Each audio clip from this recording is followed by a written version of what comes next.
Αγαπητοί φίλοι και φίλες, γεια σας. Σήμερα θα σας πω 8 χρυσές νομικές συμβουλές αν έχετε κάποιο πρόβλημα. Πρώτον, η ανάληψη του χειρισμού της υπόθεσής σου από ειδικό δικηγόρο είναι επένδυση και όχι σπατάλη. Δεύτερον, νομικές συμβουλές που δίνονται σε νομικές ερωτήσεις από άτομα που είναι άσχετοι με τη νομική επιστήμη και ιδιαίτερα τη μάχημη δικηγορία, συνήθως σε διάφορα forums ή sites κοινωνικών σχέσεων, είναι πραγματικά άκρως επικίνδυνη και επιπόλαια συμπεριφορά.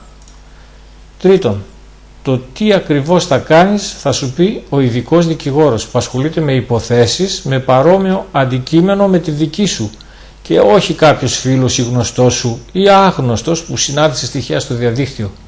Μόνο έτσι θα βγάλεις άκρη για ζητήματα καθαρά νομικά.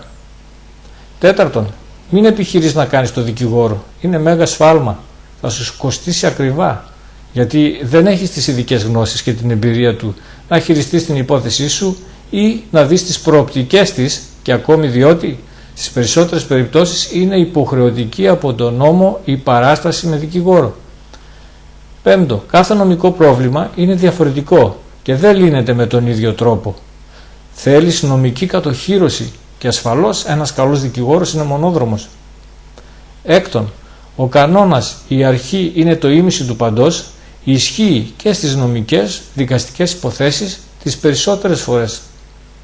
Έβδομο, η δικαίωση στην υπόθεσή σου είναι ο προορισμός σε ένα δύσκολο ταξίδι και ο ειδικός νομικός σύμβουλος δικηγόρος οφείλει με ασφάλεια να σε οδηγήσει σε αυτόν τον προορισμό, χαράσσοντας τη σωστή πορεία σε συνεργασία μαζί σου.